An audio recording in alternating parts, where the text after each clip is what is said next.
to another episode of What's Going On with Shaun, a variety podcast grounded in marketing, but with an appetite for quality conversations about things that make life worth living.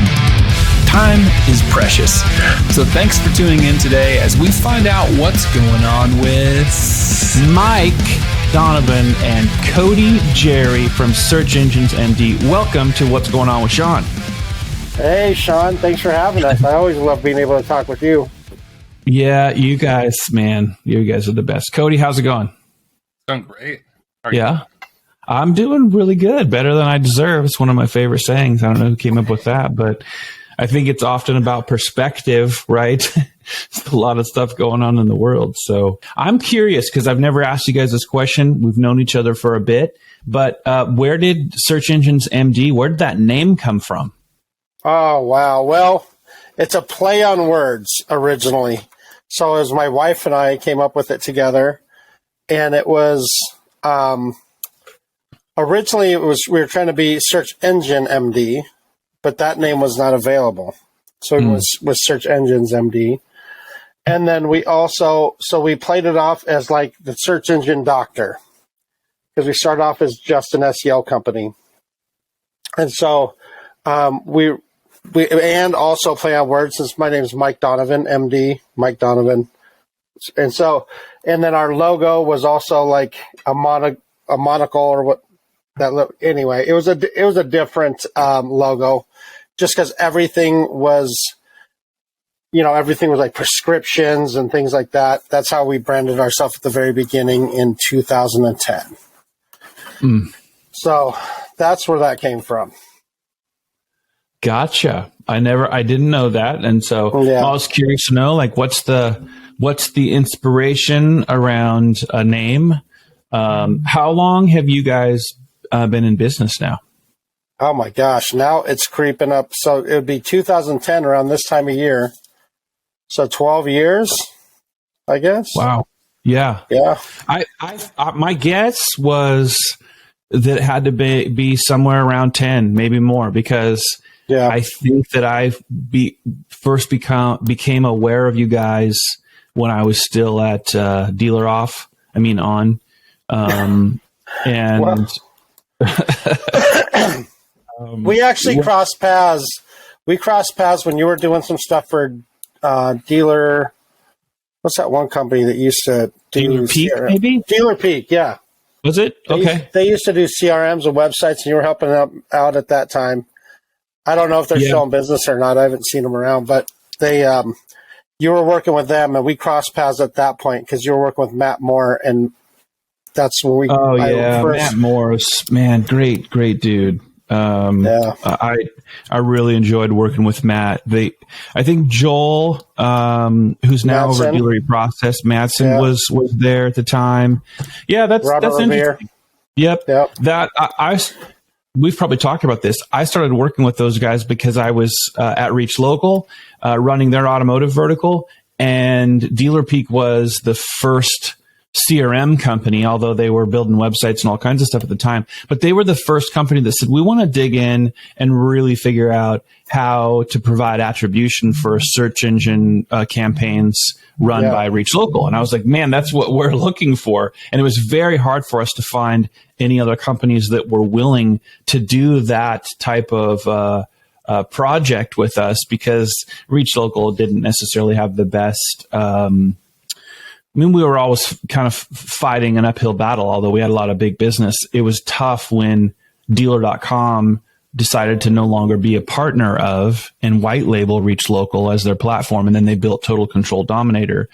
By that point, they kind of then turned around like, hey, well, now we can go and take all that business. And didn't take very long before Reach Local really struggled to have a lot of automotive business. Well, I was trying to save that business by having more points of integration. And I really actually wanted Reach Local to acquire Dealer Peak. I wanted them to buy it and make Reach Local's automotive division almost a business within the business. And which would have been smart. Their leadership did not want to do that. So yeah. Well, we were the SEO company. We did a lot of their auto SEO at the time, Reach Local. Okay. Yeah. So that's interesting. Well, so see, good people seem to always find their way around other good people. Like just super interesting. Okay. People that actually care. Yeah, 100%. Well, so a new year is upon us, guys. And you know what that means. SEO is dead. It is dead. Another new year, and SEO is finally dead. It is dead. So just cancel all your SEO, right? You guys agree? Oh my gosh, that's been happening. Oh yeah.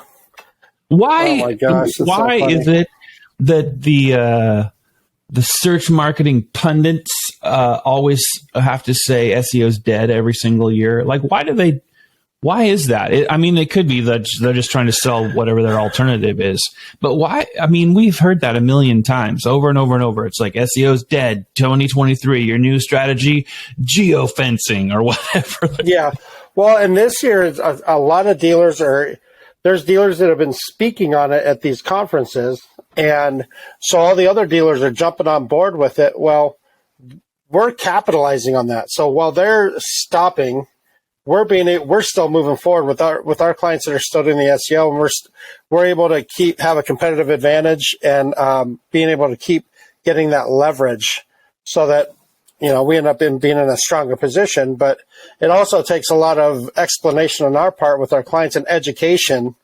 And if we don't have any good, or we don't have the good communication, we're screwed. But if having good communication is the key for us to be able to educate our clients and be able to make changes based on data all the way through, so that they know what we're doing is effective and it makes sense. Yeah. It's always interesting. People like with the SEO is dead. I'm like, I don't know. What do you think, Cody? Why do people always... I think it's a timing thing. Google starts introducing new things right around this time, like vehicle listing ads. I think they first popped up right around this time period last year. We started seeing from like some of the bigger, groups. Mm-hmm. This time of year, we just got Performance Max, so not just, but Performance Max is really getting a lot of momentum right now, so it's taking up a lot of space. I think it's just Google introducing things, and they're like, yeah, the new Google thing is going to be the new Google thing, and SEO is gone. Yeah. Yeah. Now, do you guys get any of the, behind the scenes looks with your relationship relative to Google of like when they're deploying new services and when they're sunsetting others? I know of in my many years with companies and still relationships with folks in our industry that some of them like tout that, like, oh no, we know when Google's going to sunset this and when this is coming back on, and the vehicle listing ads are now going to be called vehicle ads. And do you guys have any insights to that, or is it kind of they keep the curtain closed most of the time? We get some of the stuff, not everything. But Mike gets more than I do, even actually, because just the relationships he's built. Like he'll come to me as like, hey, this is going to be a thing soon, so you should probably go research it. So go and dig into whatever I can as he gives me those details. Yeah. Yeah. Well, so SEO is not dead. And I always, when people ask me over the years, and they don't ask me as much anymore just because I do different things, but certainly when I was, still with Dealer On, and kind of, Greg being the organic guy, me being the paid guy, I'd still get that question a lot of like, is SEO dead, Shaun? Do you think it's dead? And I'm like, I think that Google, more importantly, but I think Google, Microsoft, and Yahoo, all three of those search engines would literally have to completely go out of business and close their doors for search engine optimization to ever really be dead. Right? Yeah. If they closed off, walled off the gardens of their search engines completely so that you could do nothing with the content that they need their search engine to index, which would make no sense in the world, then okay, SEO would be dead. But as long as the performance of your content, your website, your web properties has to do with understanding how to put all that together in a way that the search engine consumes it cleanly, it follows webmaster guidelines, all those things. As long as that's still in play, SEO is never dead. And I always say to people, I think that you just have to actually dig deeper and ask the question of, well, who is telling you that SEO is dead? And then ask them why, like how they justify themselves. Because usually the logic behind the statement from the people that say that every year is really shallow. There's just no depth to it. It's somebody who is either a talking head or there's some other gain for them that they're hoping that people will buy. So, but on the topic of SEO, so I don't know this to be the truth, but I want to verify. Was the organic side, search engine optimization side, your primary focus as you guys started SearchEnginesMD? Was it mostly you wanted to be on the organic side? Oh, for sure. I'm employee number one from SearchEnginesMD. Mike recruited me, or I recruited him, whatever direction it was, from a car dealership. And we spent $0 in paid advertising or PPC. I just refused to do it. And it was a car dealership in Bozeman, Montana. And I got it up to 40,000 organic visits per month with zero content marketing. Like, there's nothing for like, which oil is the best oil? Like, I looked at the whole market. We were in Bozeman, Montana. I ranked number one for used cars, Butte, Montana, which is 100 miles away. Ranked number one for used cars, Billings, Montana, which is 120 miles away. I'm ranking all the local dealerships. And we just kidnapped everything we possibly could. And as you can guess, the value of me ranking in a completely different city wasn't that high, unfortunately. Like, we'd get the traffic, and like, we'd sell a handful of cars over to a city that far away, but it wasn't as valuable. But yeah, we took that same thing to all these car dealerships and conquested all over the place. I think it might have actually been Greg who had a criticism of that, which was a good criticism, because his argument was, how much value is there? Because even if you rank there, do you actually drive customers? And the reality is, like, you can pull some customers, but it's not the same conversion rates as your home market when you rank there. It's crazy. Yeah, so true. That's an interesting aside, but very relative, is the conquesting dimension of digital marketing that we've all, had numerous conversations over many years about. Oh, yeah. Conquesting is a factor with SEO. It's a factor with your paid media strategies. I mean, it's just it's a factor, period. It was before digital marketing. Conquesting was a thing around business. But interesting, because from an SEO perspective, you absolutely can expand the footprint organically, and it still serves you better in terms of value from one particular area, which is oftentimes your yard, your backyard, your side yards. Maybe it's that whatever perimeter around may not be a perfect circle, but that's always interesting. Isn't it kind of interesting that we know these things that have been fundamental, almost like the 101 prerequisites for a long time, but we get far enough away from it, especially in the car business. We get far enough away from it that people forget about those prerequisites. They forget about the basics that are so still critically important. Because if you don't get that, and you're like, no, conquest. I used to have these conversations with people all the time where they're like, no, there's a better conquesting strategy. We need to expand that. And I'm like, if you have expendable marketing dollars, right, experimental or whatever, then go right ahead. But Cody, you just said it. The conversion rates in every single conquesting effort I've ever been a part of have always been, they're not great. And so it's the whole, is the juice worth the squeeze? Because you could have been allocating that budget into doubling down in the areas that are where the gold in the ground is so much more, obvious. It's kind of interesting. Yeah, and one of the big things with us is having 100% customer service, and a big part of having 100% customer service is efficient communication. So what you're talking about is dealers coming up with these different ideas about things that they have heard are going to help them move the needle and things like that. And then what we have to do is be able to have efficient communication and a relationship where we have the ability to educate them. And and in that position, we'll say, okay, we have learned that this is something that's going to be a waste of money. But if it's something that you're interested in trying out, we'll go ahead and do it with you. We just need you to understand the risks. Because we've been doing this long enough where clout was a way that people figured out if you were relevant as a frickin' SEO company. And does that tool exist out there anymore?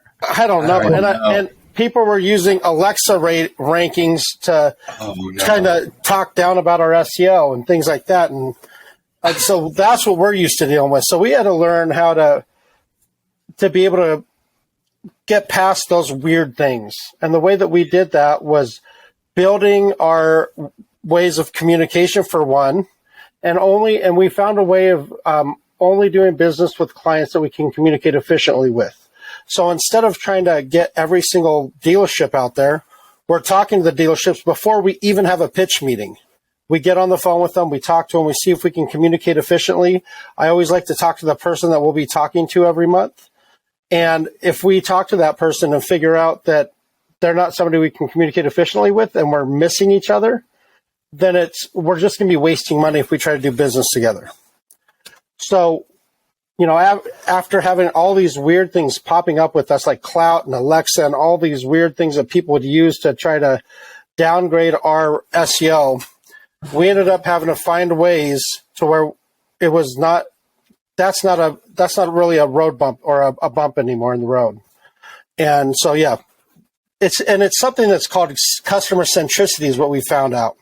It's saying that not every customer is right, but the right customer is always right. Yep. I love that. That's kind of one of those, you're talking about things that are like hallmarks of the way you guys do business. And it really is the way that all business should be done, but too many people get sidetracked in, dollar signs in their eyes. Greed takes over. Money and power cause a lot of issues. Yep. It corrupts everything. It's corrupted our governments from the local smallest levels all the way to the top. And it makes it very difficult. That's a perfect example, not to get political in the podcast, but I don't mind. I go everywhere. It's a really good example if you look at like where we are at the highest level of politics in our country, culture war related stuff, all that kind of thing. Everything starts to fall apart really, really quickly. And if you just take that into I guess the comparison would be, let's just say that it's money and power and keeping wealth and power. If you want to also retain wealth and power, not that there's anything wrong with wealth. I don't begrudge anybody about making money and doing what you want in the world with it. Okay, great. But in the wrong person, most people say they're good, but they truly are not. And one of the things that corrupts people the quickest is wealth and then power over people, over things. Bring that into business. And all of a sudden you have this. And it happens all around us, everywhere. Around us. And you got customers who are like, well, how do I know if I'm actually being treated fairly? Like, how do I know if what you're telling me is the truth? Right. And that's always been a thing for me. You guys have probably heard me say this before. I'd love to be, a gajillionaire. I think I would. I don't know if I would. I would certainly love the opportunity to test my who I really am as a person with the type of wealth like an Elon Musk has, because I think I'd want to do more good than anything else, because I'm kind of a simple person. I'm not, ultra like materialistic. But if you think about how we get things all kind of out of balance, and then in business, the people that it has the most negative effect on, it's the customer who either is getting treated the way you guys like to treat your customers, or it's the customer who's like, I think I'm getting value. I think I'm getting good service. Like they've got a popular person on the circuit, or they have 4 people that speak at the conferences, or and that's perceived value. And in some cases it is, in some cases it isn't. And how could that not give you a heart for the customer in all of our cases of dealers, right? Who it's like, how many more things do we have to put on them to overcome, right? Yeah. Every year, every 5 years, it's something big. Shouldn't their vendor choices be ones that they feel good about always? Like, man, I'm so glad that I chose SearchEnginesMD because what? Because Mike Donovan takes me to a delicious dinner when I'm in a conference with them? Well, sure. But is it also, if they fuck something up, are they like, this is on us? We gotta write that, right?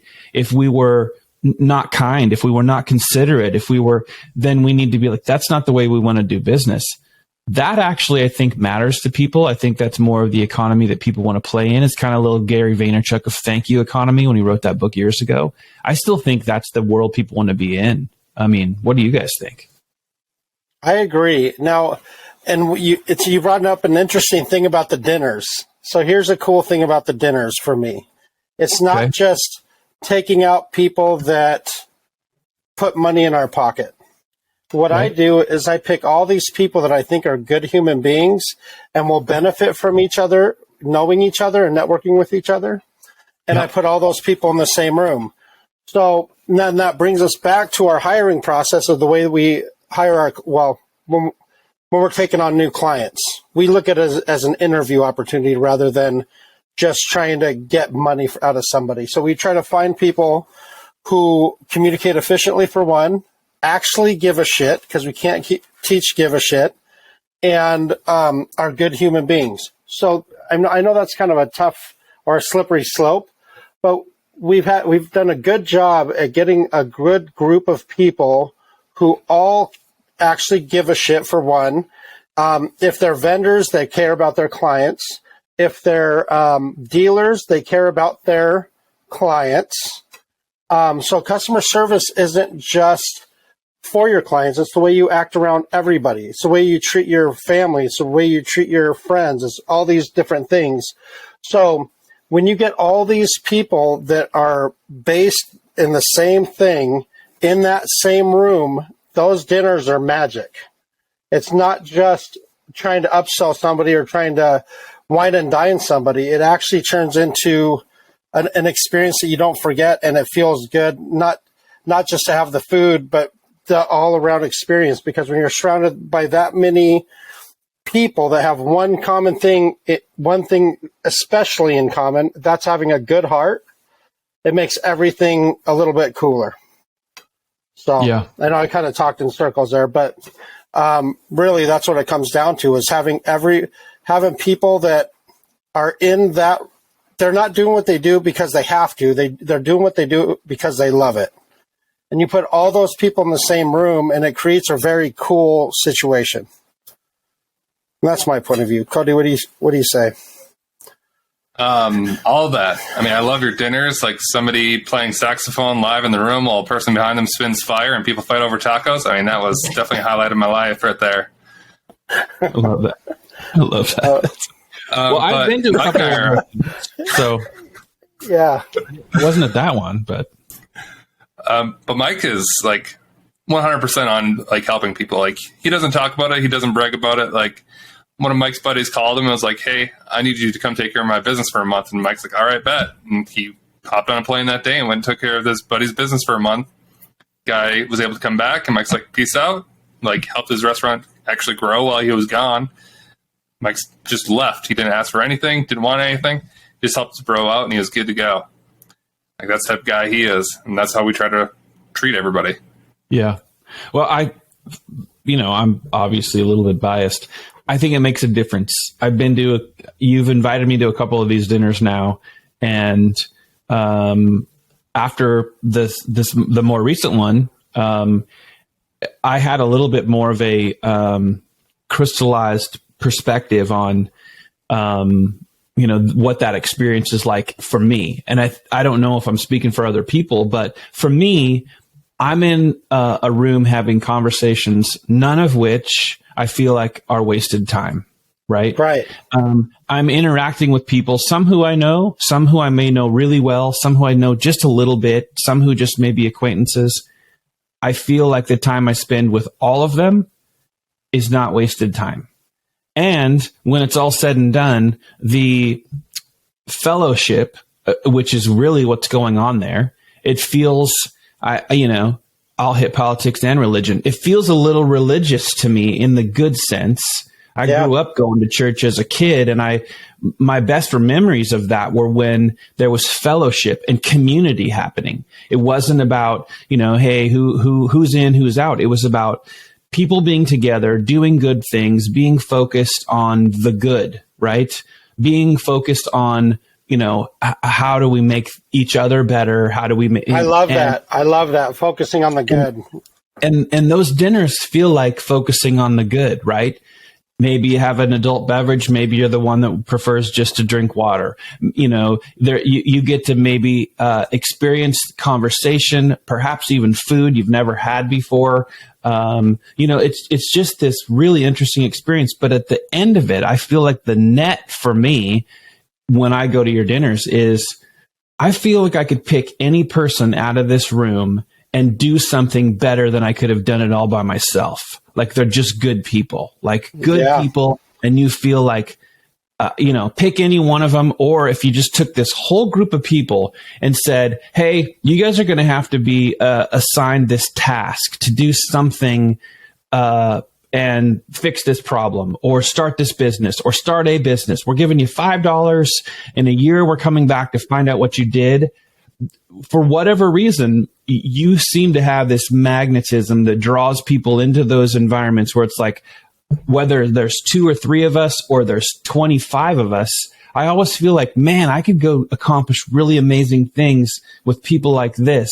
Like I could be a contributor. I never feel like I'm bigger, better, lesser. I just feel like, man, I'm in this room with all of these people who are very, very capable, very talented, and their heart is calibrated right. Because most people don't want to stay in those environments if the calibration of their heart really, and maybe their mind to some extent as well, but if the calibration of the heart is off, they're at a different dinner, right? Or they're not at dinner, they're in some other environment, right? And I think that, for me, those are some of the takeaways of just going to a couple of those with you guys. It's a different thing. It's a good thing. So for anybody happens to have been on one of those dinners, you probably know exactly what we're talking about. And if you haven't, then you probably want to find your way into Mike Donovan Grace's. So very, very interesting. So, this is relative to this. The world is so polarized. It's a pick your side world now. It's a very selfish world. It's a very instant gratification world. Most people also then lack the proper amount of self-control to go with their way inflated emotions. That's where we are. And yet you guys have this super optimistic, like focused on valuable outcomes, attitude matters, customer service matters, access to the CEO matters. Like words are meaningless without action to you guys. You're like the give a shit kind of crew. Right. Is it hard to do that in today's environment? No, well, it's just finding the right balance of everything. So just surrounding yourself with like-minded people and people that, for one, it starts with our team. So we rely on a work experience every day where everybody supports each other. People aren't stepping on each other's head, trying to get to the next level, trying to stab each other in the back to get above them. Everybody works as an equal, including me. Well, I'm probably below because everybody works harder than I know. But we all work as an equal, for one. But we never put out, we're hiring ads and things like that. Everybody we hire is handpicked. We find people that match our work environment and they naturally already give a shit. They naturally do what they do because they love it, not because they have to. So when you talk to somebody, when you're a client of ours and you talk to somebody from our team, you're talking to someone that actually gives a shit about your business. And if you're not doing it, if you're seeing a decrease in numbers and you're not making more money, that affects us personally. That makes a huge difference on the way that people react to your stuff. So a lot of people will say, well, you shouldn't have emotion in business. Well, I disagree personally. When you're dealing with somebody's money that's coming out of their pocket, you have to be living it and breathing it like it's your money. So if one of my clients is lost $1,000 last month, it feels like I lost $1,000. I'm an empath. That's the way we operate. So it's not like when we take it seriously and jump on it and put all hands on a situation because we feel like somebody's dipping down, first thing we have to do is check the data and see if our data is matching theirs. First question for every meeting that we have is, how are your sales right now? If their sales are not matching our numbers, we have to dig into it and figure out why our numbers are not matching their numbers. So we can figure out if it's a sales problem, if it's a service problem, if there's what the deal, or if it's a us problem. We got to figure that out before we can solve it. So we're not promising every single time that we know everything all the time and we're going to give you the best results every single time.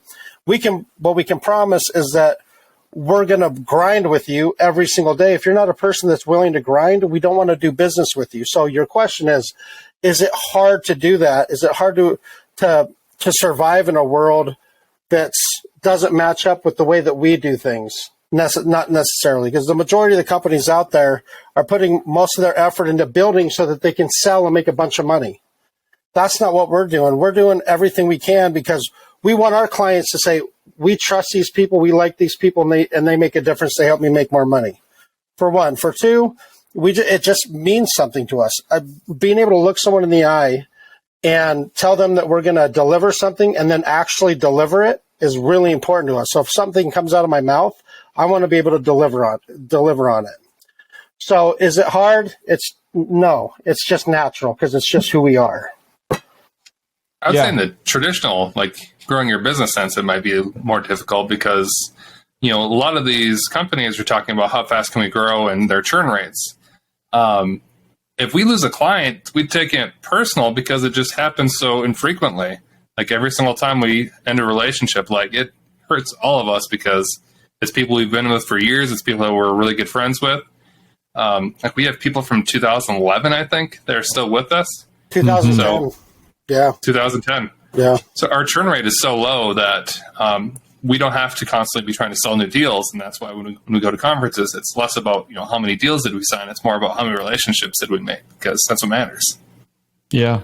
It's interesting because there are so many businesses that focus on net new revenue, grow. Sometimes at the expense of their burn/churn rate. Literally, it's like pouring gas on it, and it should be the absolute opposite, right? Let's keep every single client we have. They gave us their business. Now let's work our tails off to keep their business and let them know how much we appreciate them and how do we get better. And as the ebb and flow happens within an industry or even your specific dealership, count on us to be a partner that's going to ride those waves with you. Kind of like that's what you guys are doing. And I think that speaks volumes to whether or not you guys fall into the consideration set of somebody saying, hey, who should I be looking for? So leads me to another question. How, of all the clients that come to you guys that you bring on, what is usually, or maybe it's not any one thing, but is there a typical scenario where it's like, hey, I'm kind of interested in this? Is it SEO? Is it, take a look at my whole strategy of what I'm kind of doing with digital marketing and advertising channels and kind of give me an idea of what you think. Is there one particular formula that it usually ends up being? Usually the most common thing that happens with us is somebody will come to us like a consultant or somebody that's managing the numbers for a client, and they'll say, hey, it looks like your numbers are fake on Facebook marketing. That's usually fake. They look like your results look fake. And I say, hey, that's awesome that you said that. I agree. Let's dig into it together to see what's actually going on. Then when they dig into it and realize that our results really are that great, because Facebook marketing, we were going to be certified by Facebook. That was a big thing to us. Then we realized all the things that they're trying to get us to do were not the things that were best for our clients. There was a lot of wasted ad spend, there's a lot of things going on in the industry that cause you to waste money. So what we did is we came up with a strategy and went side by side with Facebook's exact strategy that they're trying to push. And on average, with using 5 dealerships, we were better by about $120 cost per website lead based on 1 year. So after that, and what a lead would be considered is a mobile click to call, form fill, or a chat. Now, that's what we consider a lead. That's what all that's based off of. So then, after all that, we just started concentrating on our strategy, and a lot of people started coming up to us. A lot of them coming saying, "This doesn't seem right." Like I was just saying, and so from there, that's when all the referrals come through, because we don't have a sales arm. What we do is we spend all of our time and effort into trying to get the best results for our current clients. That's all we do. And then when people come to talk to us, a lot of times they're already pretty sold, because they're talked to somebody that's already been watching our results for several years. And they're saying, "Hey, I'm interested in your Facebook marketing results." I'm like, "Okay, well, let's go through it." First thing I do is have a conversation with them before we do any pitching or anything. And then we start showing them what our results are, but we show them how we relay our results and what's important to us, so that they can see if that's what matches their expectations and their visions for moving forward. Because if it doesn't, and it doesn't match, and it doesn't feel like it's something that they trust, then they can make the decision to not go with us. So the way that we report and the way that we relay results has to match, or they have to at least believe in it. And if they can't believe in it, then we give them the opportunity to just not do business, which is, we're not being arrogant. We're being realistic, because we're only trying to do business with the people that are like-minded and that we can move together as a team forward. Because everything we're doing is just trying to move forward. Every single call, we're not trying to get a pat on the back for getting, a certain amount of views. We want us to be saying, "Okay, yes, you're getting better sales. It's matching our results. That's awesome. Now let's keep trying to move forward." That's what we're always trying to do. But when you ask a question, the first thing that people usually come to me with is, "I want to see about your Facebook marketing results." And then everything else rolls from there the majority of the time. Gotcha. Okay. I like that. That's good. That's good to know. Any thoughts on that, Cody? Yeah, I mean, Facebook's usually the main one that people want to talk to us about. We do it in an unusual way, or at least it feels unusual now. Our ad copy is probably very boring to most people.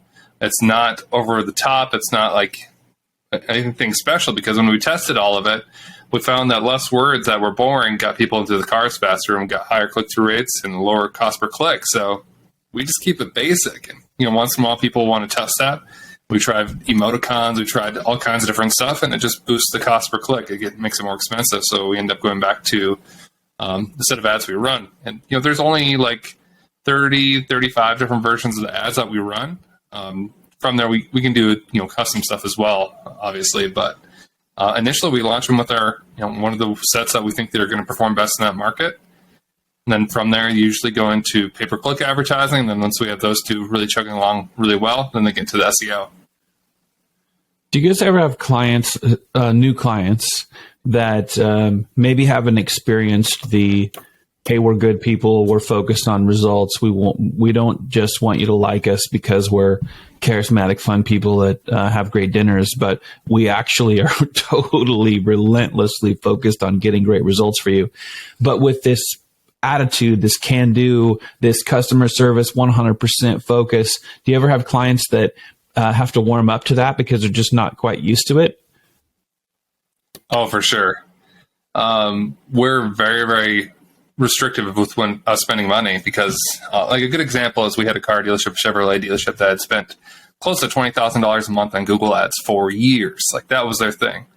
And they'd been running our Facebook ads, getting great results. And they're like, "Hey, we want you to potentially do our Google ads. How much do you think we should spend?" And we came in at $1,200. They're like, "We're spending $20,000. You want to switch to $1,200?" I'm like, "Yeah. If we look at all this, like this other, $18,000 did nothing for you. You don't have any leads. You just have traffic that it did nothing." And I mean, it was a tough sell. Like, well, I also put 15 grand on the line. I said if they lost that money in sales, that I would give them $15,000. So that was one of the points. Like, we just put it all on the line, put our balls on the table, and said, "Let's go." I mean, I probably shouldn't have said that, but you know what I'm saying. We just had to go for it, commit 100%. And they increased their leads by like 30-40% off of $18,000 less money. So we just focused on what they need to focus on. Their branded stuff was not restricted to their branded campaign. It was all over the place. So their average cost per click for their own name was like $1 something. We dropped it down to 2 cents, which every single time people see our branded campaigns, it's another one of those that can't be real. But if it's above 10 cents for us for a branded click, it's way too much. Yeah, that's which is weird. I mean, who's the paid search company that does? There's a couple of them, but one of them that every year they kind of update the average, click-through rates, cost per click on all industries. Oh, WordStream, yeah. WordStream, yeah. You're obliterating their unicorn guy, yeah. Well, because right now their average they're saying is $3.99 cost per click. Yeah. Overall. Yeah. Like we were just talking to a dealership in LA, very competitive. They have like multiple same brand dealerships within 10 miles of them because it's LA. And our average cost per click for non-branded, like actual dealership searches, it's like $1.36 or something. And previously they're north of $4 for the same keywords. Yeah. And it's not some advanced AI running it. It's just structuring stuff the way we structure it. I'm not in the thick of it quite as much as I was on the dealer side of the marketing campaigns. I'm sure you guys see this all the time, but the amount of overspend it's just ridiculous because there are so many.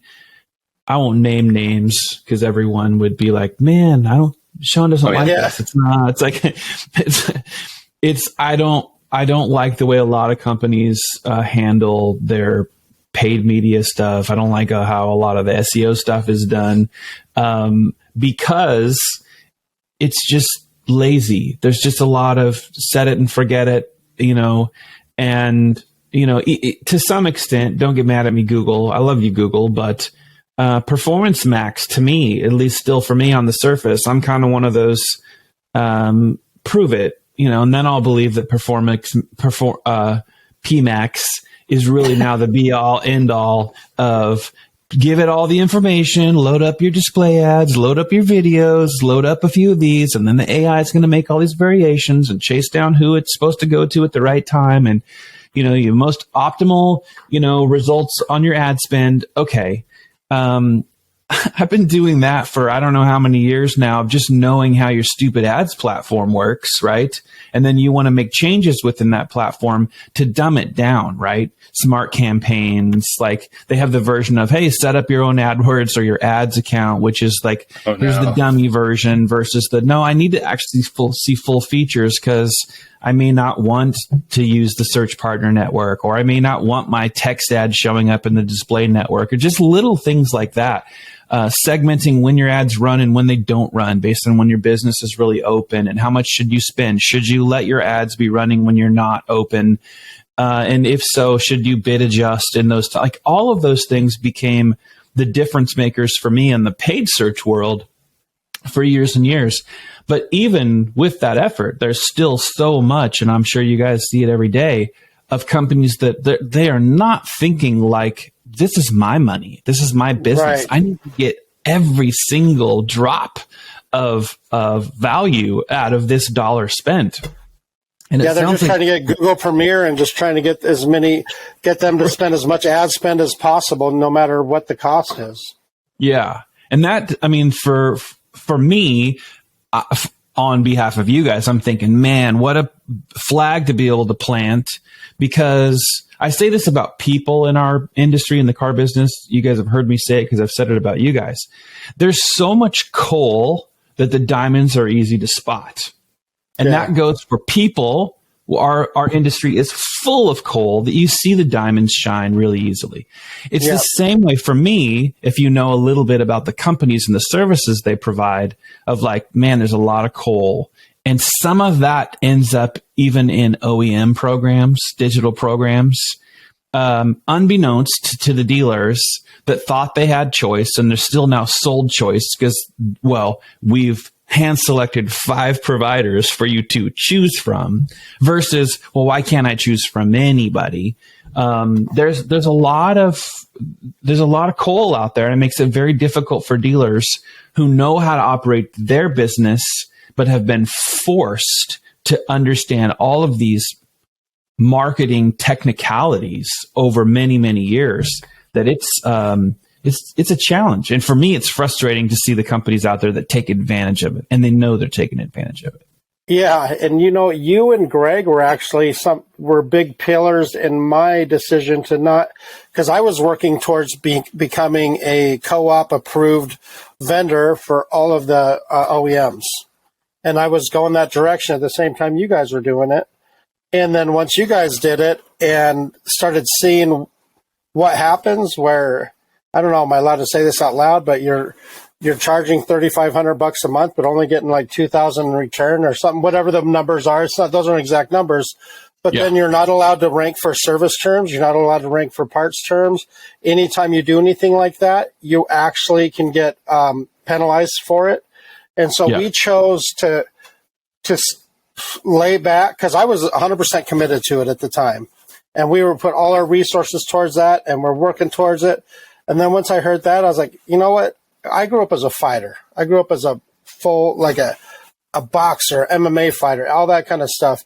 And thinking about walking into a fight, but having to have my hands behind my back is like, nope, I would rather not do that kind of fighting. I would like to use all of my tools. So that's why we chose to go that route. And we will still fight for co-op for our dealers. We do every single month. We have a whole team dedicated to it, but we are not trying to become a certified vendor for that reason. Yeah, I don't blame you for that. It certainly makes it, and there's only a handful of businesses out there that have decided that, well, we're never going to be just trying to chase getting into programs. And honestly, for any and every dealer that listens and or watches this episode, hear me loud and clear. If that's all you're looking for is a vendor or a service provider that is, sanctioned by, and it's in the OEM program, not that there aren't good providers there are good providers in the programs, but they're not all great. Right. And there are amazing providers that are not in the program. And there is a whole list of reasons as to why they are. And I've been on record for a long time where people are like, man, you're like a hater of all these management companies. No, I'm not a hater of all the management companies. There was a reason why those companies started to come into, like, this is what we're going to have to do. Whether you go all the way back to what, GM did for years, right? The rise of was from Ford Direct, then those guys going and getting started with Shift. There's just all these. Well, there was a need for that because there was a massive void between what the OEMs really wanted and needed. And it wasn't just brand control. It was also visibility at a national, regional, single point level. What can we see from aggregate data that might be helping our brand, right? Like I understood all of that. But then once it started to be implemented, you have 3 different pillars that should be able to be constructively criticized. The dealer, what constructive criticism is fair for the dealer as it relates to why do we have all these OEM programs? Well, and we don't have to dissect the whole thing, but there are points in there where it's like, hey, if you guys would be doing this, or if you were actually hiring people that were capable of this, you wouldn't have as much of that problem. But it's hard to solve. So then you get somebody who says in the middle of it, I can give you, OEM, what you need. I can give you, dealer, what you need. Just trust us. Well, now we go all the way back to, well, how much is that going to cost? And then how much control does it give that institution in the middle? And is that always good? And do those people balance it the right way? And is it always fair? And is it always, well, if anyone's being honest about it, it's not been fair. It's not always been, most of the time, the dealer's the afterthought in the whole thing. It's business. It's business with the dealer of like, now we have all these choices made for you that you get to choose from. And there's never really a lot of true explanation to the dealer of here's how we decided upon these vendors, right, for you to choose from. We chose these guys and these guys and these guys for websites because of these reasons. And these are a few different differentiating points between them that may matter most to your dealership. So when you're looking for a website provider, how friendly does your website provider need to be to anybody who may ever want to touch the backside of that website for organic optimization purposes?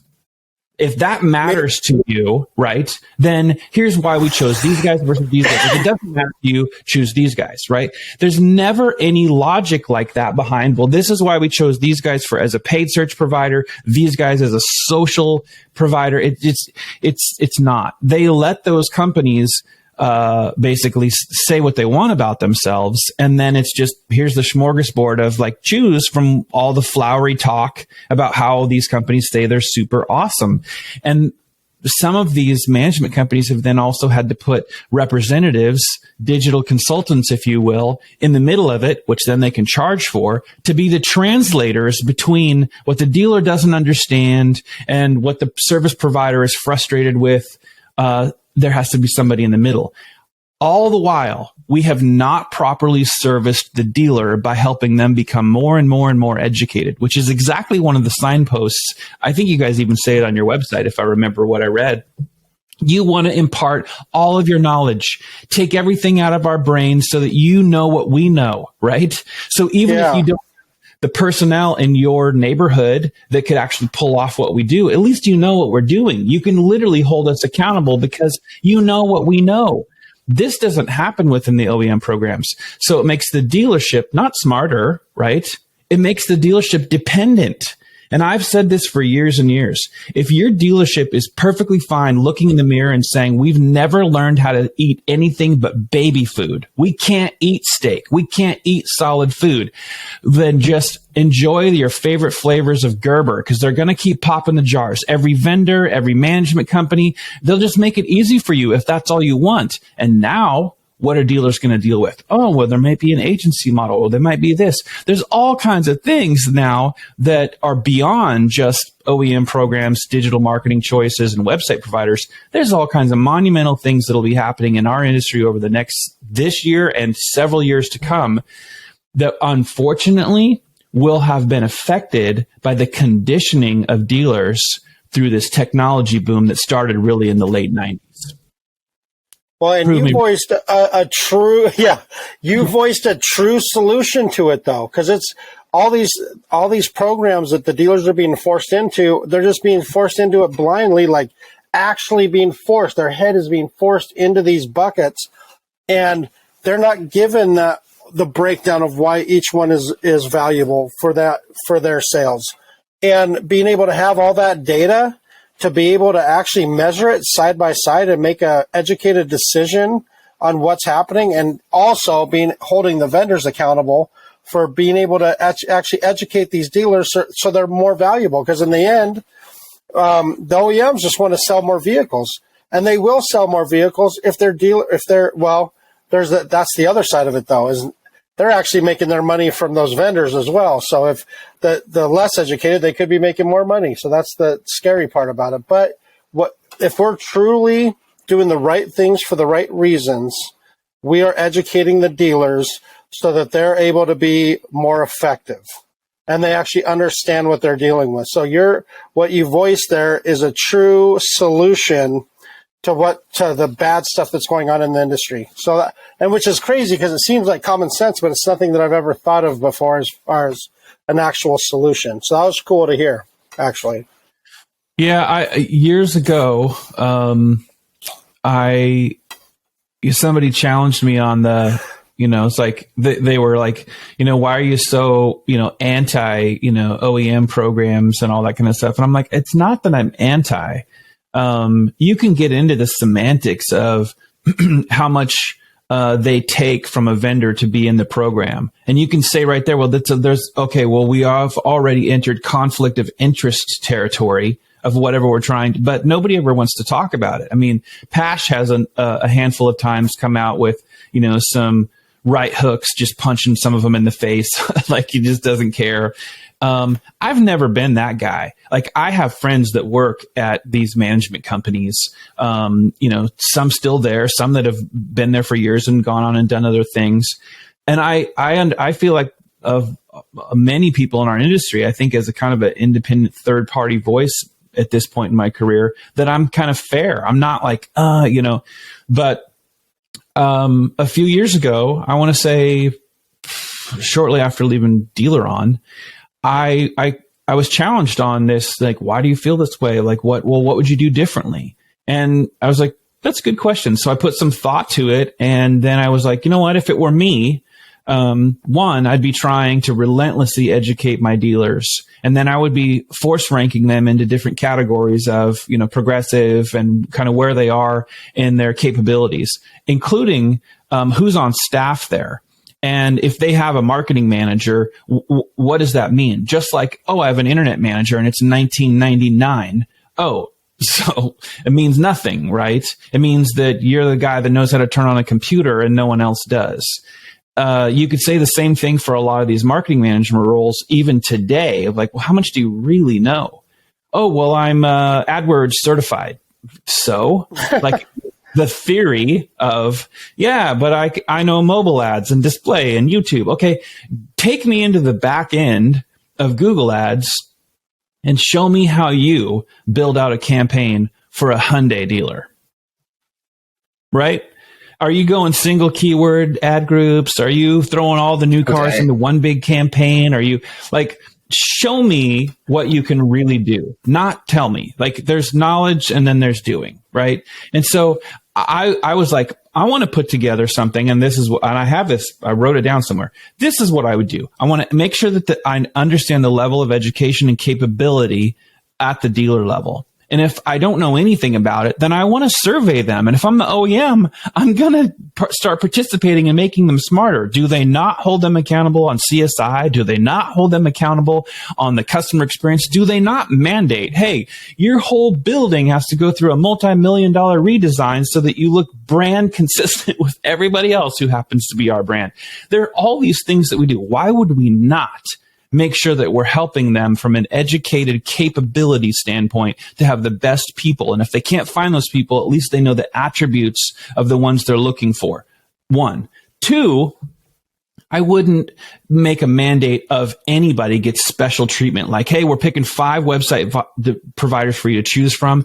I would make a prerequisite list and give it to anybody who says they want to provide a website to my dealers. You got to check every single one of these boxes just for us to evaluate you guys. But if you do, great. Okay, no problem. Same thing for a paid search vendor, same thing for an SEO provider, same thing for people that want to handle any part of my digital marketing.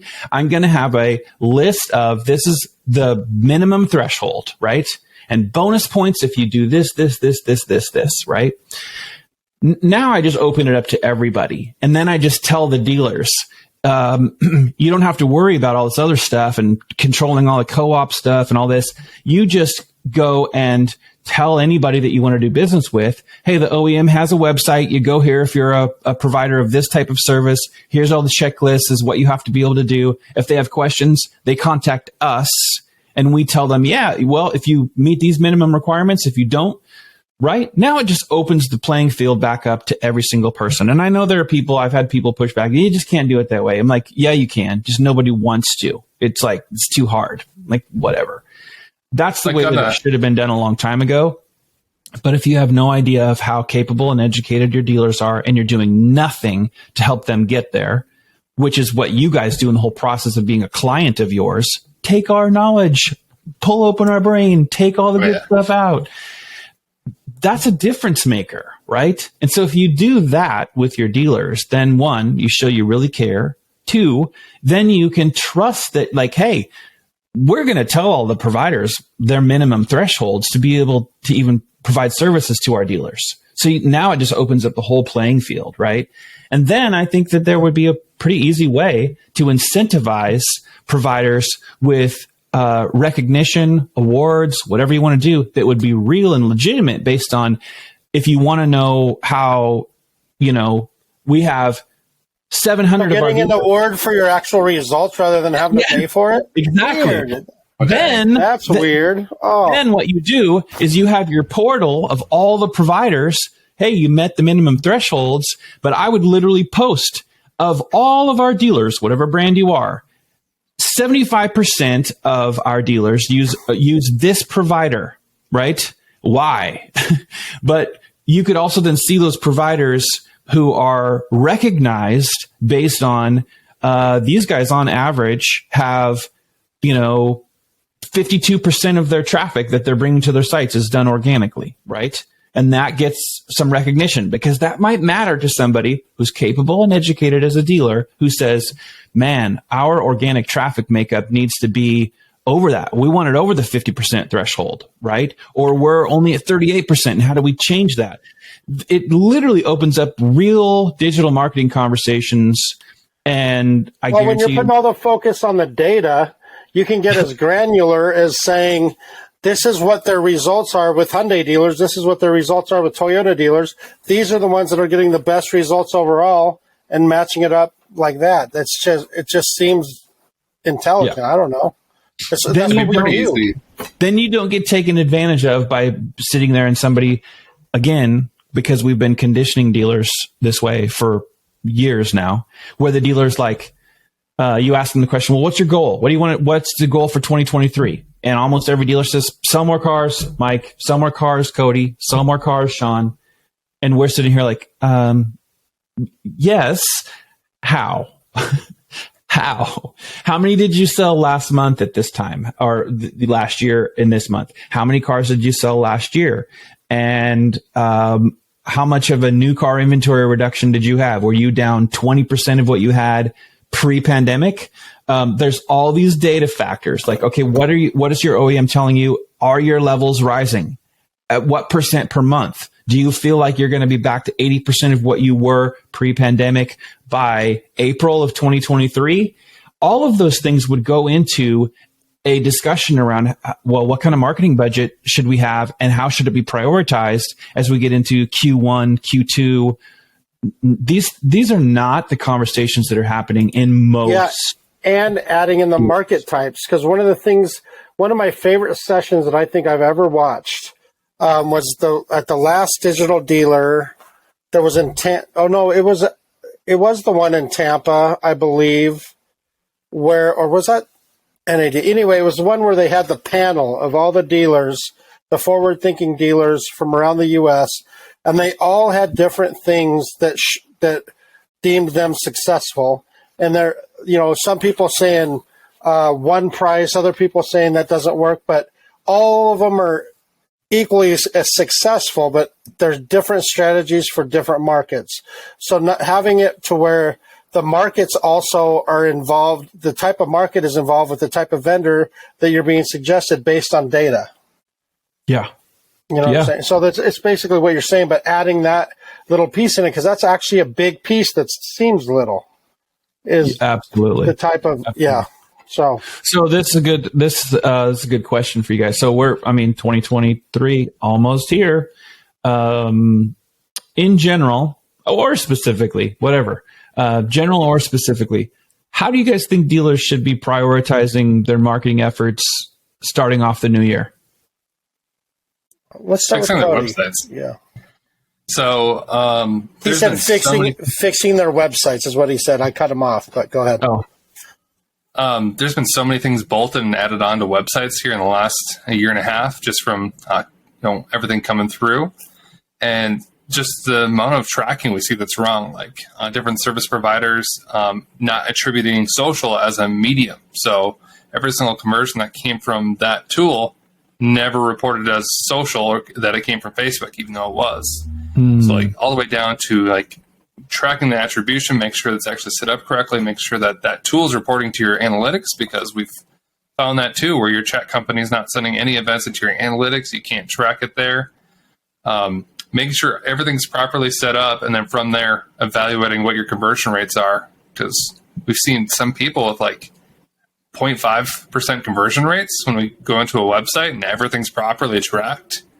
Ooh. And it's little nuances like buttons overlapping each other on mobile, which should never happen. or you had to add the accessibility widget, and by doing that, you covered up over your chat, and now your chat doesn't work anymore. Like, just doing that audit of everything, because Amy from our team, who does those audits, like, she did one for one dealership that was really bad, and she fixed all those things, and they tripled their leads. Like, 0 other marketing changes, but they had 3 times as many leads because the website wasn't broken anymore. And it's not the website tune-up. Website tune-up. Yeah. Yeah. It's going to have probably the biggest ROI is make sure your stuff's not overlapping, make sure it works properly on mobile, make sure that it actually makes sense to a consumer, make sure the information's there, because like when I watch my wife shopping for cars, there's specific features she wants. It's never listed on the page, and you have to scroll through all the photos. Like, I think I've heard George and Eddie talk about organizing your photos and the priority of what people actually care about. Yeah. You guys offer that as a service, a website tune-up? Not officially, but everybody that we do business with, we usually go through their website Gets one anyway. Free of charge right now to make sure everything's properly working. That sounds like, I don't know if it's worth it to do a standalone of that. I don't know if there's enough money in it that you guys would be the experts in that. But I'm a big fan of that. I mean, you guys know I've worked for a couple of big website companies in my career, and I'm a really, really big fan of going through and, new set of spark plugs, new fuel filter, new air filter, old school. My first vehicle was a 1979 Chevy Love, 1.8 liter Isuzu motor. I used to change my spark plugs, and fuel filter and air filter and all that stuff all on my own. A website tune-up. There's a lot of stuff that gets thrown out on the website. That's been going on for a long time. And that makes sense. And not only does it clutter up things and kill conversion, but it can slow down a website horribly, right? It can make the mobile experience atrocious. That's and then pair that with having it stay on top of your Google business profiles, because these days what's happening is there's a lot of auto adjustments that are being forced on you by the OEMs. And we actually have a team dedicated just to that every single day, because so many things are getting changed, and it's such a valuable part of your online. Like, you have to treat it like a profitable business. You got to treat your Google business profile like a profitable business, so it reacts like one. If you don't, and you're not being serious about it, it will get behind you, and you're going to be losing opportunities. That's one of the big things right now that our team is, like, Cody leads the team, our teams on that right now. And it's something that we have to put effort in every single day, several times every single day. It's a lot of work, but it's super valuable. Not to call out an OEM. Well, I probably shouldn't call it OEM. Chevrolet removes used cars as a category on their GMBs constantly. You can't be a used car dealer. And I don't know if they know they're doing it, but when we take on a Chevrolet dealership, we have to go and track down what tool or resource they signed up for that made it so that they can't be a used car dealer on their GMB or GBP now, and go and turn it off. Sometimes it's reputation.com. It's just a checkbox that ended up getting checked when they built the website, that it was going to be only a Chevrolet store. And other times it's buried inside of something you didn't realize you signed up for. Wow. I think if I were a dealer today, I would have an extreme focus on my Google business profile. I might actually index heavier on how I optimize that environment more so than my website, because so much traffic comes through the business profile, and so many providers. You guys maybe you guys are doing this now too, but not just vehicle ads from the paid side, but cars for sale, I think is what they call, where you can connect inventory into your business profile. And if I can actually have my inventory plugged into my business profile, I know this from working with people like, one of my clients is, you guys know, Barry Brodsky at eAuto Appraise.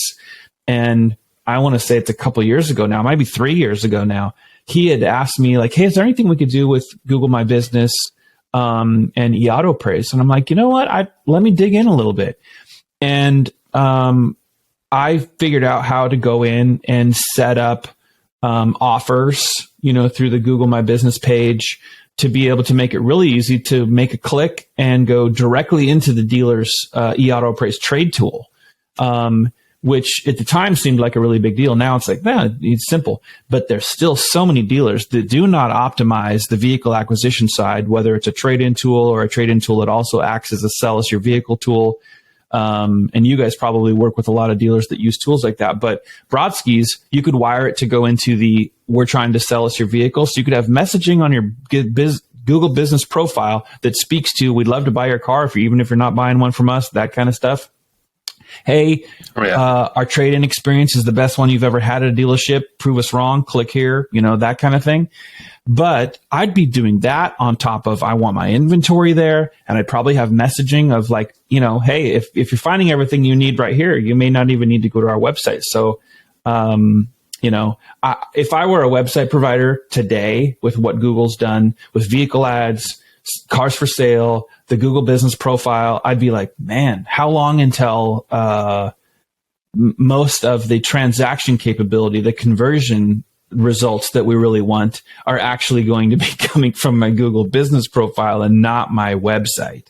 I think it would make me nervous to be in the website only game at this point.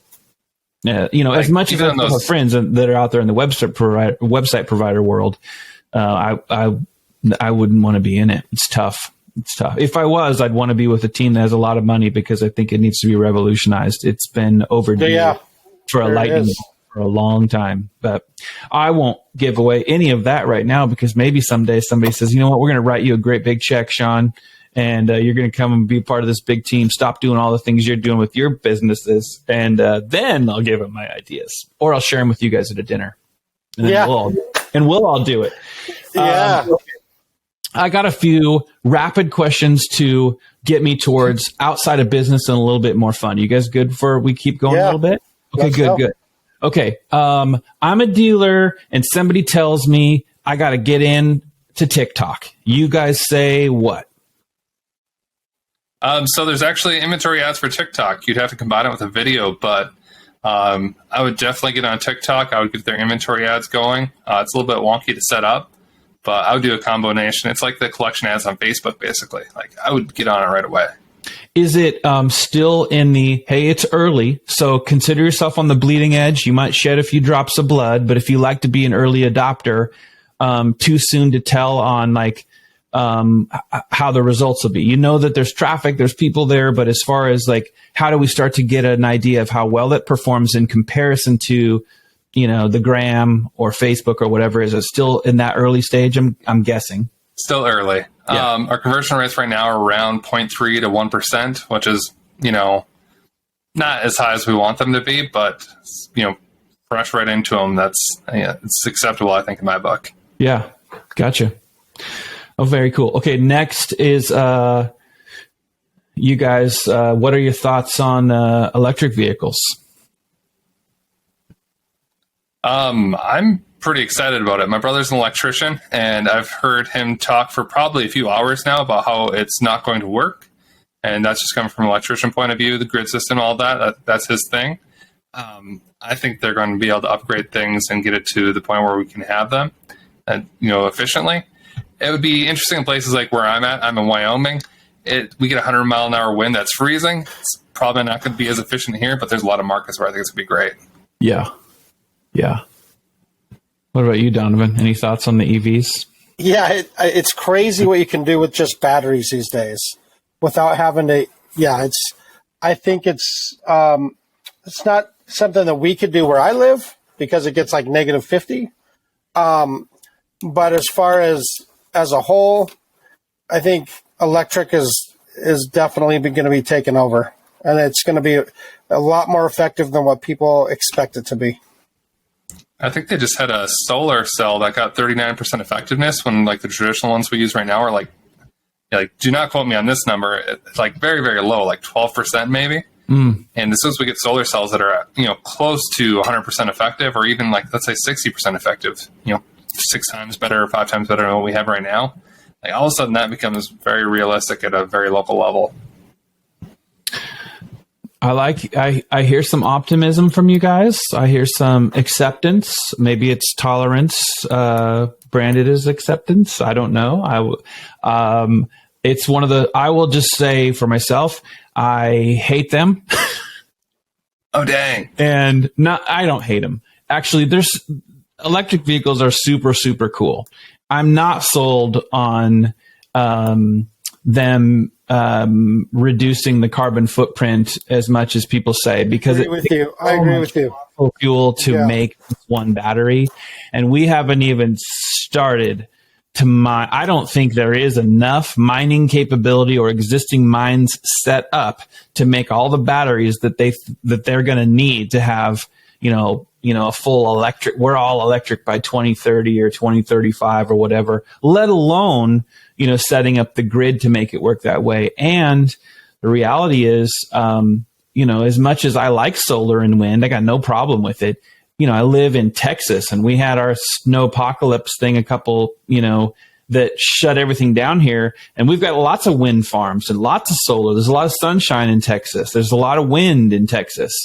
And how do you store all that energy? And how did it support our grid to keep? It did not. It completely failed. And I'm like, am I like anti-environment? No, I'm all for let's make the environment clean and all that. But we have this. We live at a time right now where it feels so good. I hate to say the virtuous kind of thing, because people get triggered when you say that, but it does feel virtuous. It does feel good that if you can afford a Tesla and you're driving that Tesla, that you're like, man, I am not polluting the world with my terrible gas burning car. I get it. Right. But there is so much more that goes into the electric vehicle thing. I'm with you on that 100%, by the way. That is one of the things. I know John Stossel, the investigative reporter that's been out, what was he on 60 Minutes or whatever for a while? He recently on his video channel, I don't know if it's YouTube or Rumble, but he recently did a 2-part series on electric vehicles with some experts that he asked a lot of questions of that I found fascinating. It was like, okay, that makes sense to me. And it really resonated with kind of where I'm at. I like EVs.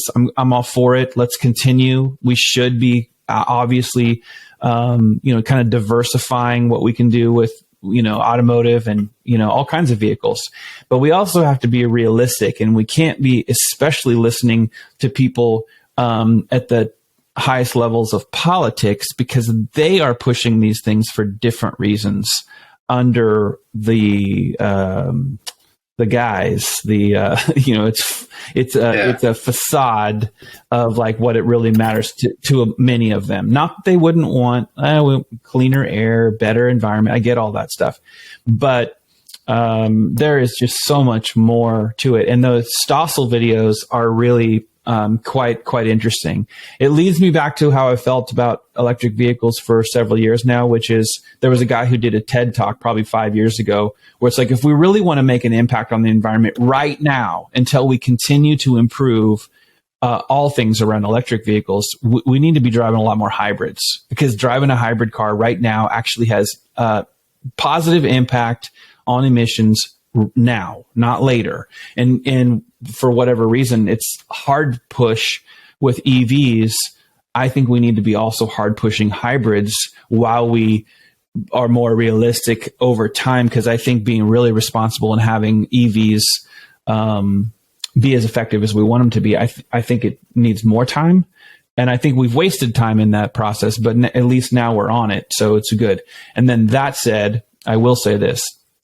When the day comes that you can't own or purchase a gas-powered truck or car, in my case, truck, I hope I'm dead by then. Because as much as I think EVs are cool and I'm great with the impact, that I want that positive impact of the world to be a good place to be, I drive a very energy efficient right now Toyota Tundra, and I don't want an electric version, because you guys have probably all seen the cost if your battery needs to be replaced. Yeah. There are all these other things that we just don't. Anyway, so EVs. Okay, next. What do you guys think about this agency model? the pandemic and all the digital retailing tools, and now many of the OEMs have kind of either picked one of them, or they started to develop their own, or they have their own out now, so that less inventory is going to be on the ground. And I mean, I'm seeing them all over. In Texas, I'm seeing people running their Facebook ads, order your Ford, order your, all that kind of stuff. So are you guys fans of the model? Are you concerned about that? Do you think it'll work? Any thoughts on where the OEMs may be going with this type of business model? Just from a marketing standpoint, the tracking on a lot of these systems is pretty atrocious still. Like, they do okay getting data to Google Analytics, but they're really bad at getting to Google Ads, Facebook Ads, any of the other resources. So there's this huge gap of trying to market with these things that just, it doesn't work right now. And I think that's a huge, huge disservice to the whole system. Mm-hmm. As for how it should go in the future, I think, and I'm definitely speaking out of, a sweet spot for me. I think other countries have similar models where you have to test drive the cars that are there and then order the vehicle you want, and it will come to you fairly quickly. They don't sell as many cars as the U.S., so I think it's a model that could work, but it's going to get a lot of pushback, and people want instant gratification. They want to drive and get a car. Like, my wife drove and picked out the car that we have right now. Like, there was no questions. She just went and chose what we were getting, and we went and got it. So I think it's overlooking a lot of U.S. culture, or just American culture, when you do that. Yeah. It's going to be interesting to see how it all plays out. I know a lot of dealers are concerned about it. It's yet another one of those topics of contention between the manufacturer and their dealers.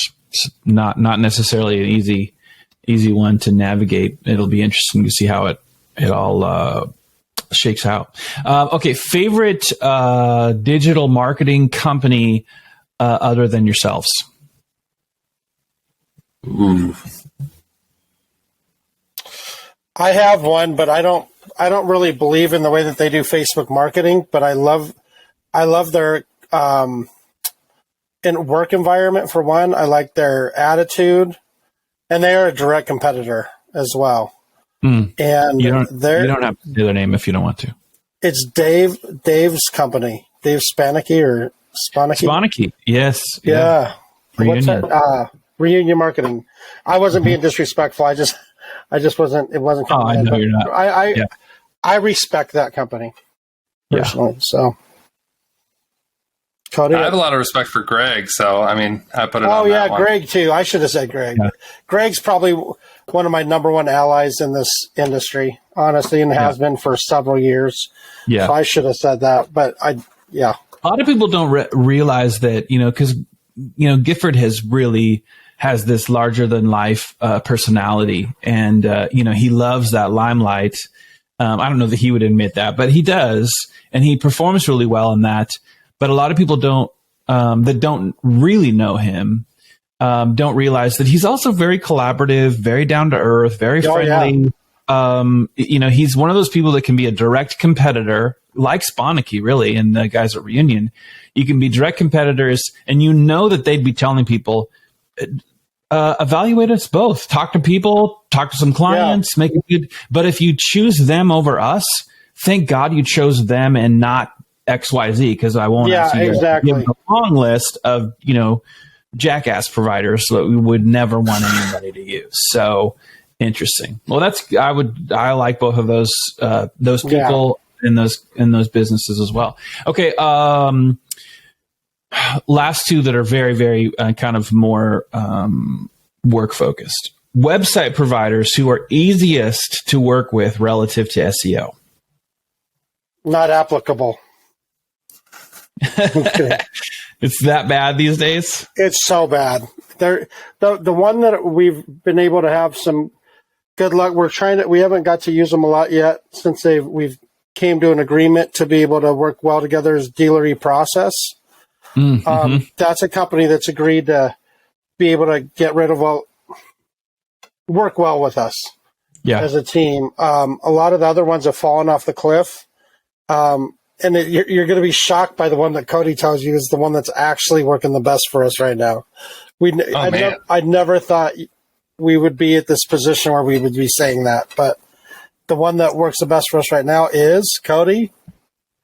Dealer.com is the friendliest to work with, which is weird. Yeah, you never. So for Facebook ads, you asked about SEO, but for Facebook ads, if a car doesn't exist on a website, most of the people just 301 redirect. There's no indicator that the car wasn't there. And for us, we want to make sure we're advertising cars that are actually on the website. Dealer.com actually alerts us. They have it in the URL structure that this vehicle does not exist on this website. And we're able to pick up on that. So if we advertise a car, somebody clicks on Facebook, it's not on the website, we instantly delete it out of our system so we do not advertise a car anymore. We can't do that on anybody else's platform because they don't have that. So on that part, it's easy. On SEO side of things, we like to build SRPs that are filtered to whatever it is. Like, this is a really bad example, but third row SUVs with Apple CarPlay, like some random one person search that. Yeah. And on Dealer.com system, you can filter that out. And on Dealer Inspire system, you can filter that out. Dealer.com, I have to submit a ticket to get them to do it for me, which is the only bummer. But I can make all the URLs in the proper URL structure I want and give them a big old list of everything they need to filter. And 2 hours later, all the filters are done somehow. Like, I don't know how they have the response times they do right now. Like, we work with she's probably going to get stolen once I mention her name, but I think her name is Ami. And, like, within 15 minutes, whatever ticket we submit, it's done. Like, I don't know how she does it. Like, we have a bunch of websites that she happens to be the manager on that she just takes care of instantly. Dealer Inspire, we work with a woman named Philippa who she just crushes it too. Anything that, even if it's outside of her realm that she should realistically be able to influence, somehow she magically gets it influenced. She shouldn't have the authority, she shouldn't have the ability. When we make that request, she goes and makes it happen somehow. That's great. That's great. We used to be huge Dealer Inspire guys, but they fell off the map. When they were with Joe Chura, good customer service was always a Joe Chura text message away. And now that Chura's out of it, they've fallen off the map. The customer service is complete garbage, and it's just been really hard to work with them. What's really interesting, just that you mentioned Joe, who, I've never had a bad conversation or experience with him. He's always been a really good guy, and I enjoyed competing against people like that. I also I'm a big Dealery Process fan, another Joe Gillespie. But interesting to see, the trajectory of Dealer Inspire was very quickly, right? And then they sell, and then just like every other website company before them, there becomes this, can we keep that quality consistent? Can we keep customer service consistent? Can we do all these things that are necessary to keep that business strong, reliable, attractive, like what got him to that point? Very difficult to do. And so now you hear the things of like the real world comes in. Hey, we're dealing with all the things that every other big website company has done. Difficult to maintain all of that. And then so you get to now they're at their new plateau, which might mean, to me, it means, well, Dealer Inspire is, they're beatable. They were like, no one could beat them. But now they're beatable. And where's the focus of, Joe and Bruce Etzkorn, those, the guys that kind of were there to start it? It's at Go Brewing. And look at what Go Brewing is doing. Like, I follow those guys in that business. It's doing the exact same thing right out of the gate that Dealer Inspire did. And it goes to show you, management, leadership, management, leadership, and what's really inside of them, what's making their heart beat, right? What's going on in their thinking, and they're what appears to be knocking the cover off the ball now in a completely different type of business, and good for them. Maybe really good for them. Yeah. Okay. Here's a last SEO question for you guys, specific to SEO. Finish this statement. My SEO hero is... Oh, man. We have a bunch of SEO books right here, which makes it interesting. I don't even think you'd really consider him SEO anymore, but the person who probably was most influential on me was probably Rand Fishkin. which he's not even. I mean, he just sparked Turo, which is, I think, a content system now. Yeah. But extremely influential on me when I was just starting to do SEO back in 2009, 2010. Moz was the bee's knees. I went to Moz conference or MozCon. Another one might be Ted Ewell, who he passed away in like 2012. But he was prior to that. It was you had to have it was 3 steps to whatever content you wanted on the website. Like that was the understanding of optimizing a website. Mm-hmm. And he came back in and he did a presentation at PubCon where he went through the whole process about disassembling that idea that you had to be 3 clicks away from the content, where he showed his website where they were using gamification, which was a buzzword back then, not anymore, but he was basically using that system to get people to click 7, 11 clicks deep before they converted and had higher conversion rates. Mm-hmm. So his talk was incredible. Then you could say Bruce Clay too, because almost feels like the father of SEO at this point. For sure. Yeah. Now, so for me, starting this business at the very beginning, doing all my grinding, I don't know if you can see it. I had a list about this long. You can't even see it. It was so long of all the people that I followed.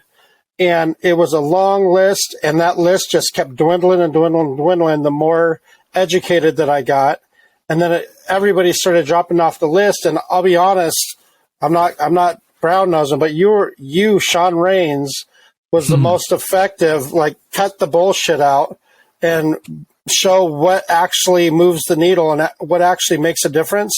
And no nonsense approach is you were probably the most influential for me in my growing in this industry.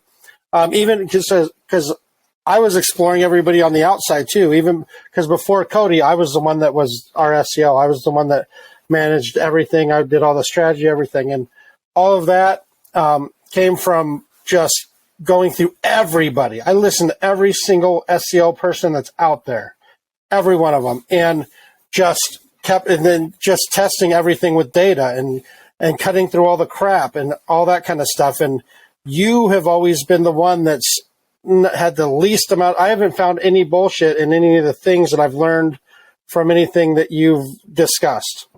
And, that's not a free compliment. That's something that's from me grinding and grinding and grinding and getting to the point where I realize that 98% of the frickin' SEO companies out there are full of crap. And they're just, all they're doing is putting a strategy in place and just charging you to relay results. That's really all they're doing. And so I had to find a way to be able to feel like I'm not ripping people off. And that came from learning all the things that you were teaching throughout the years, where it's hold your vendors accountable, utilize your service department, do all the different things that you've always been pushing over all the years, make sure everything's relevant and everything falls into place. All the Google updates that are out there, as long as you stay relevant and you're building your trust with Google in a way that they deem you relevant for all the searches in your market, you're going to be okay. As long as you're being truthful and trying to give the users the most amount of information possible to make an educated decision, you're going to be okay. It doesn't matter about all the updates. And so my choice is Shaun Rains. Well, that's super nice of you to say. I've always tried to be kind of a no BS, but also don't want the... Some people that are no BS also like the badge of they're kind of a jerkhole with a capital A as well, and they don't care. Yeah. And I do care about that. I that in terms of reputation, or if I'm able to be associated with people, I also want them to know that the real me is actually a nice person. I'm not like that matters. And some people are like that dog eat dog world. It's like, hey, so interesting for you to say that, because although SEO has been something that I've tried to stay up on for many, many years over the last few, I do not have hardly any time to go deep. I still, once you understand the basics of it, there are a lot of things that are continue to be relevant. But SEO is one of those things that I'll tell everybody, especially people that are going to be tuning into this episode. I've said search is the tip of the spear for a bunch of years. I still believe it. When you're talking about major purchases like a vehicle. It doesn't matter if you're buying a used car for $5,000 or you buying a brand new EV for $105,000. Most people are going to be connected or find interest, or their journey is going to be searching something. And that search might have been inspired by something they saw on a television ad. It might be inspired by your equivalent of a billboard ad, which would be maybe a banner ad seen somewhere on a popular website that you travel to. But reality is, it starts with the search. It always has for me. And if you're in any kind of business like that, where you're selling products like cars, motorcycles, RVs, all that kind of stuff, my search is really not that different than any other consumer who's searching for that type of vehicle. And I want to win that game. I want to know how it's played. I want to know, well, what are all the particulars so that when people search, they find me. I don't want it to be difficult. If somebody says, I'm interested in Shaun Rain's vehicle, I want my hand to be up there. I'm right here. No problem. Yeah. And that's always been a passion for me around digital marketing is win the search. And that means there's probably going to be a combination of both paid and organic effort that needs to go into it. And depending on who you are, and we've talked about this in this part of the podcast, there are market factors, there are brand factors, there's just so many factors that kind of go into somebody who says, I don't know if I'm winning the search part of digital marketing. I don't know if it's really the tip of the spear, because we've maybe had a tendency to float into, well, what's the coolest trend happening right now? And so we'll put our significant portion of budget into that instead of pour the foundation of search first and know where you need to make adjustments. And that might mean, well, man, you got a long marathon ahead of you organically. So in between you getting to the point where you can even run a half, we need to actually start some stuff from a paid perspective. So you're showing up when people are like, where are you? Okay, great. And then over time, your organic grows and you balance these things out. Simple strategy that's been going on for a long time. And it is still something that many, many dealers and other businesses never put as their number one priority. And for me, that's what I'm always like, fix that first, because by the way, a smart tip of the spear, search's tip of the spear strategy doesn't mean that it all has to be on sell more cars, new vehicle ads, used vehicle ads. It means that you ebb and flow, whether it's cash for clunkers in 08, 09, or it's, hey, we don't have the same new inventory levels. We need to acquire more vehicles from people off the street. There are so many areas right now where both organic and paid search are underserved based on what dealers really need to be saying in their marketing efforts. And I always want to win that first. So, yeah. Okay. Transition. Cody, what did you do before you were like a digital marketing guru? Oh, man. Right before I worked for SearchEnginesMD, I worked for Rustler Motors in Bozeman, Montana. And prior to that, I did bookkeeping and accounting and worked in an overhaul rig, which the reason why I got the job, and this is probably the most interesting part of that, was they were throwing knives. And I'm like, I bet you I could throw one from like 60 feet away. You know, throwing knives are fairly heavy. And I threw this as hard as I could, and I stuck this knife into this log, handle first. And they're like, what the hell? So immediately they offered me a job because apparently I was strong enough for it. And I did that for 16 hours a day for months. Wow. And then they realized I could do the bookkeeping and accounting because they were paying a accounting person like thousands of dollars each month, and she was overpaying their taxes by a massive amount. So I went and fixed that and got all their bookkeeping done. Got good at QuickBooks. So I think you could also be Deadpool if you can throw knives like that. It would be pretty comical because it hit him backwards, but still works.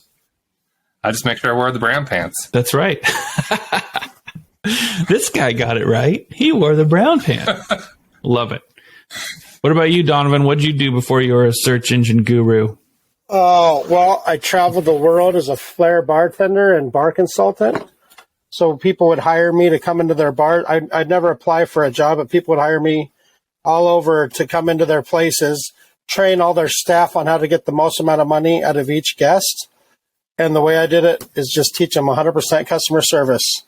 And then from there, I ended up owning my own spots and do my own thing. And then I missed my son crawling for the first time.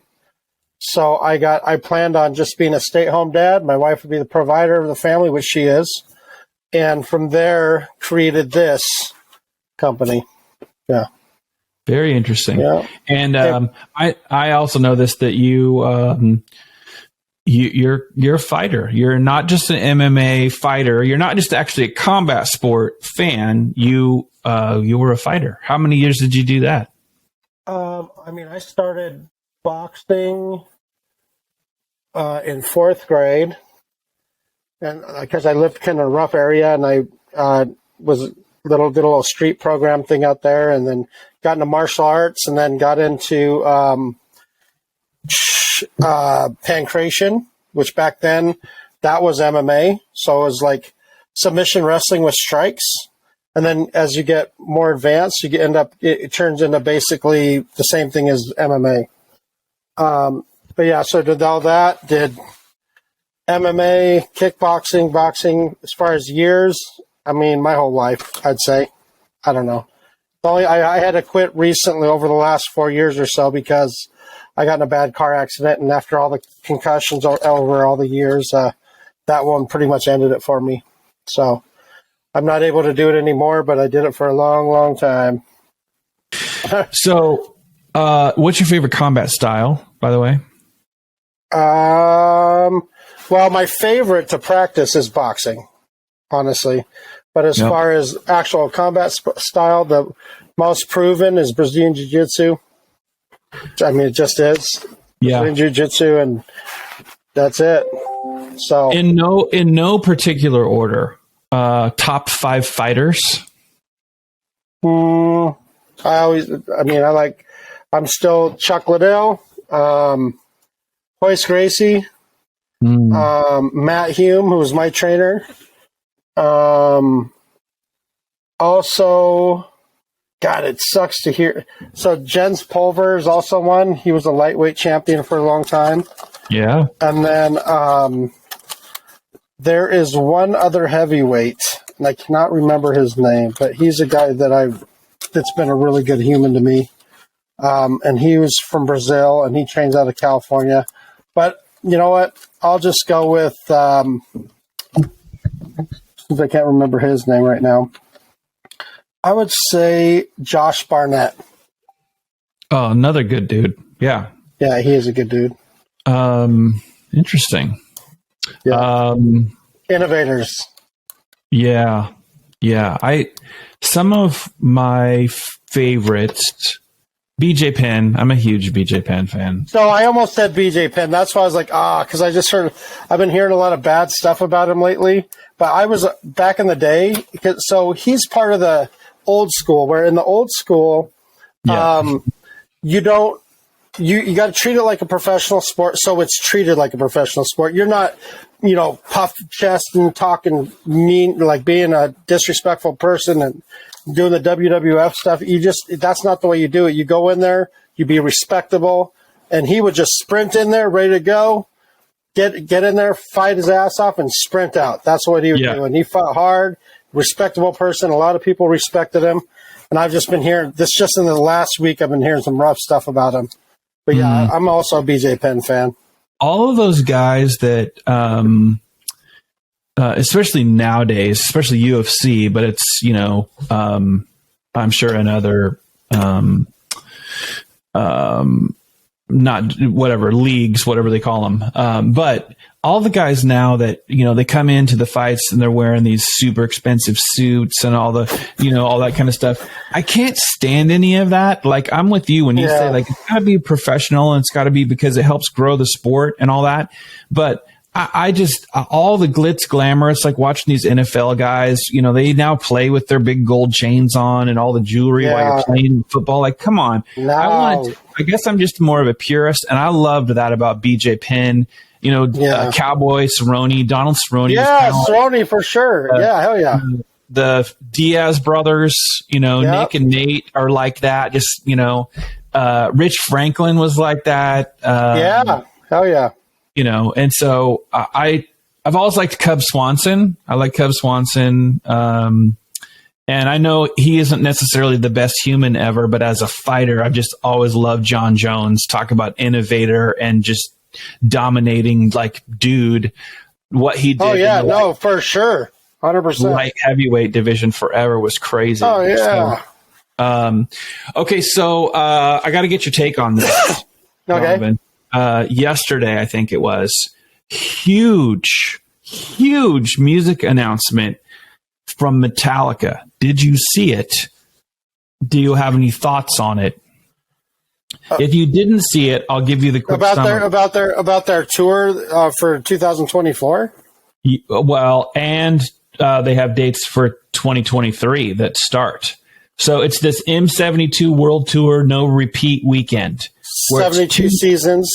Yes, 2 nights, 2 different sets, 2 different opening acts in the round in the center of whatever football field they're playing on. And Pantera is one of the opening acts.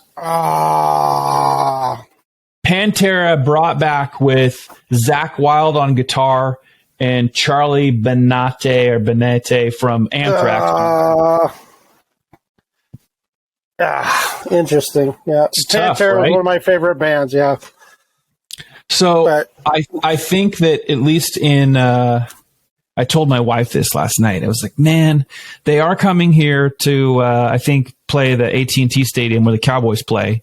They're doing the 2 nights here, and I'll go to everything that Metallica does. By the way, just so you know, even if I don't agree with it, I will always go to it. The openers here will be Pantera and Eddie Van Halen, his kid Mammoth, are the openers. But I think those are also the same opening bands that will do the 2 nights that they do in Seattle. And they're playing in Seattle in August of 2023. And I'm like, man, I don't know how much those tickets are. Done. It doesn't matter. We're going. We're going. Dude, no, it doesn't matter. Dude, I will book that today. It's a 2-night deal. I'll book the hotel today. You have to go. I don't care. 2 nights. Dude, I don't care. We're going. And I know I'm going to get a hotel in the parking lot. Yeah, we're going. We're going. Seattle, like Metallica, with Pantera, with like... So dude, that'll be the Search Engines MD managers meeting. We're going. My social stuff was blowing up with that yesterday. It was like, night before, speaking of music, night before Thanksgiving, last Wednesday, one of my favorite trio rock bands of all time is King's X. I have loved King's X forever.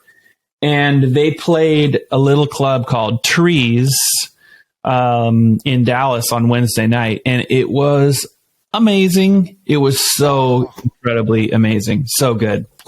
I was loving that. I don't know that one, but yeah, the one in Seattle, it's happening. We got to do it. We have to do it.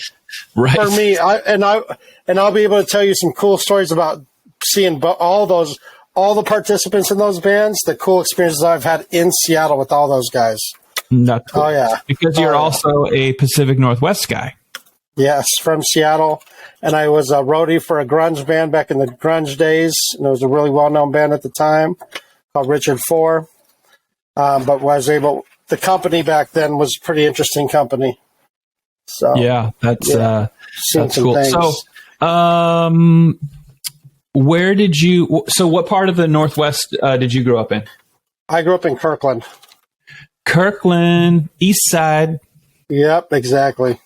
Yeah. So, Kirkland, Bellevue. I might have told you this before. Both of my kids were born at Overlake, which is probably now Bellevue Medical Center, whatever. But both of my kids, same nursing crew on both of my kids, 2 years apart. That's cool. Overlake, they've had the same nurses forever. Yeah, they were amazing. Oh yeah, yeah. I've been driving by that hospital because that's on the 405, right by where I grew up. So I've been driving by that hospital my whole life. Yeah, crazy. Okay, favorite bands in no particular order. Dave Matthews Band, Pearl Jam, Dave Matthews Band, Pearl Jam. I got a ton, though. I listen to so much music, it's stupid. But those ones came to my mind just because those two guys, the guy that helped Dave Matthews to actually become famous is Tim Reynolds, who's a famous guitar player, sick. So that guy, and then McCready from Pearl Jam just jammed together in front of everybody in Seattle a couple weeks ago. And I missed it, and that would have been the coolest thing ever. So Pantera is also on that list. Also, I do like some Jack Johnson. But God, I gotta put Guns N' Roses on there too, and Metallica. Of course, I just got to. I mean, of course. So what about concerts? Do you have concerts that were like, oh my goodness? So this is gonna be stupid. I've done thousands and thousands of concerts. That was my life. I'm not even a country fan, but I'm telling you, one of the best concerts I've ever seen in my life. Which before that, it was watching Pantera with Typo Negative in downtown Seattle when I was younger. It was insane. But or when Pearl Jam did the 10 concert at the Gorge, that was huge. That was an awesome, insane. I could tell you stories for days on that one. People falling off cliffs. But dude, I'm telling you, Garth Brooks live like 2 years ago. I'm not even a huge country fan, but it was insane. I was sitting there second row looking at him, and every second he was appreciating every single moment that he was up there. He was just appreciated everything he had, what he had going on. And then my mom had recently passed away, and a song we used to sing in the car was American Pie, and by Don McLean. And he sang that. My brother and I were at the concert together. He sang that for his standing ovation for the last song of the concert. And growing up as poor as we were, and being in this spot where we're 2 rows up and sitting in the best seats we could possibly imagine, and have him sing that song, good God. I'm fragile. I'll just tell you that, dude. It was insane. It was insane. Dude. Shocking, I know. How about you? What's your favorite? Man, it's hard to pick because I immediately go to some of the more recent ones. I think I told you this, but Brian Rydell has become you told me that story. Over the years. Colorado. And he loves, a lot of the jam bands. He's in a jam band out there called the Dank. But he turned me on to this band Goose, and I just was like, man, I can't get enough of that band. Now I really like them. And anyway, the short version of that in terms of favorite concerts is seeing Goose play Red Rocks in Colorado for the first time they've ever played there. You could tell how special it was to them. The fans were like it was just such an awesome environment. The vibe was so good. They sounded amazing. Their light show is ridiculous. Jam bands like that. I mean, part of the experience for a lot of people is, hey man, let's hit the dispensary, get some, get a little cannabis in my system, something like that. But just the vibe and feel good. The band was awesome. The light show was incredible. I loved that show. But I have to say that in the mid 90s, I want to say this was maybe around 94. So I got to add 2 more: Rage and Beasties. Oh man, I never got to see Rage. Would have loved to. I saw them at the Gorge. I saw Beasties at another outdoor venue, but that's so those awesome. are good ones. I saw James Taylor with my wife at the Universal Amphitheater in current or old. This was in 1990. I want to say it was 94, maybe. Oh, okay, all right. 94, 95. My wife and I we were living in Southern California at the time, and she worked for a company that managed tour bookings for hotels and stuff like that for big artists. And so she got this hookup on tickets, and there were these great seats for James Taylor. And I was like, I knew a handful of James Taylor songs, but his band, amazing. It was just so good. They sounded amazing. As a musician, I didn't. The most entertaining part of it for me was how amazing they were. Their level of talent. The sound was incredible. the guitar tones, every solo. That was definitely one that ranks very high for me on the list of,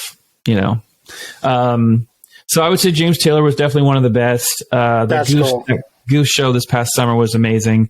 And then, gosh, man, there are so many others. Yeah, so that other one I was telling you about, Black Crows, when Dealer.com had that private party in New Orleans. Yeah, I was Holy there. Holy crap, I was shocked. I just was there because I got invited, and I was sitting in the back of the room, and then all of a sudden I was watching, I was like, these guys are killing it. I had no idea.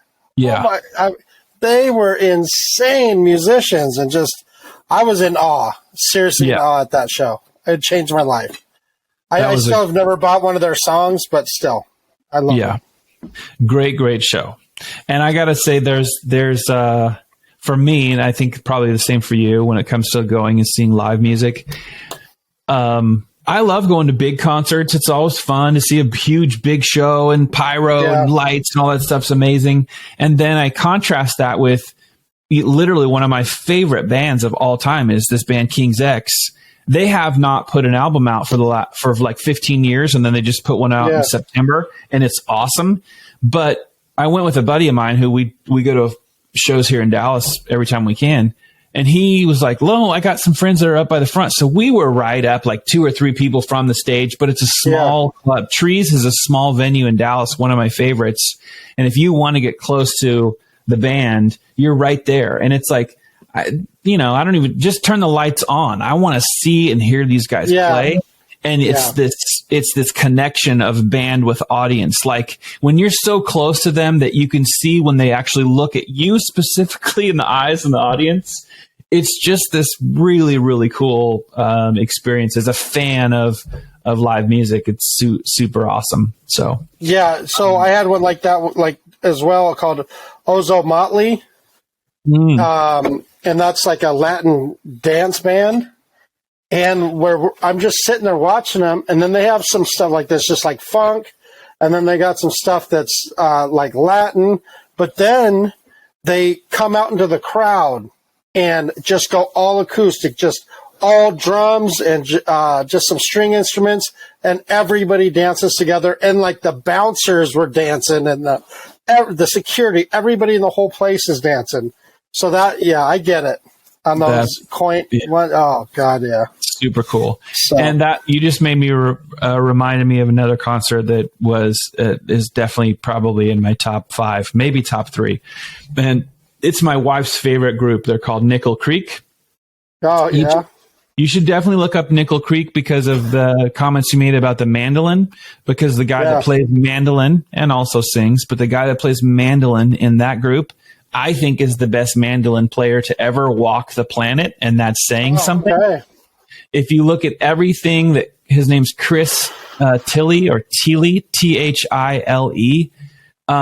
He has done all this kind of bluegrassy type stuff, but he has also done these collaborations. His other group, Punch Brothers, and he's done collaborations with people from all different types of musical backgrounds. He's just unbelievable, virtuoso mandolin player. But I can't wait. I took my wife to see Nickel Creek, and I love everything Nickel Creek's done, period, end of story. But they don't tour very much anymore because they all have different projects going on. Well, the last album they did, they came through Dallas. They played the Majestic Theater, and I got really good tickets, took the wife, and you're just talking about a very cool, bluegrassy kind of band. But at the end of that show, they unplugged all their instruments, even though they're playing acoustic instruments anyway. They're playing them through amplifiers and a PA system. They unplugged everything, and they came to the edge of the stage with just one light bulb and one just little surround so that they could sing a cappella to the theater. And they played this song that was on that album called Where Is Love Now? And it just gave me chills, almost to the point of I wanted to start crying. It was so, I know. I love it. My man card. It was just music is an art form that speaks to me like no other. Like some people look at paintings and visual art and they're like, it gives them like a real sense of heightened emotion. Music is like that for me across a lot of different styles. I don't love everyone, but this particular song and the way they performed it at the end of this concert, you would never forget it. And you literally think yourself as blessed and lucky and so fortunate to be in that moment and have it now as a collection inside of your memory of like, this was amazing. And it was like all the harmonies happening, because there's a lot of vocal harmony in what they do, and all these acoustic instruments playing the song. It was incredible. So we're about to land this plane, Mr. Donovan. And the last thing that I want to give you the last word on is, I've always had this thing for years, just personally, of like, be the difference. I think there's a lot of things that we can probably agree, maybe disagree on too, but the world is just kind of insane. Like, it's just there's so much to it it's full of opportunity, and all these things have advanced in technology and how we serve clients and all these things and how we live through it personally. But I still feel like the world is just desperate for people that make a difference. And so I always like to end my podcast episodes of just saying, like, what does that mean to you? Like, being the difference to clients or to people in the world. Like, what that means to me is very simple for me. It's doing the right things for the right reasons. And for me, doing the right things for the right reasons means not having it be money-based or power-based, have it be more human-based than anything else. Because being good to the humans around you without expecting something in return is something that will pay for itself forward for the rest of our lives. I mean, it's the only way we can make this world a better place, in my opinion, without having to spend any extra money. All you have to do is be a good human being. So it's doing the right things for the right reasons. I love that. There's not a better place to close it out. And so I will tell the audience, now you know what's going on with Mike and Cody from SearchEnginesMD. Thank you, Shaun. We appreciate you.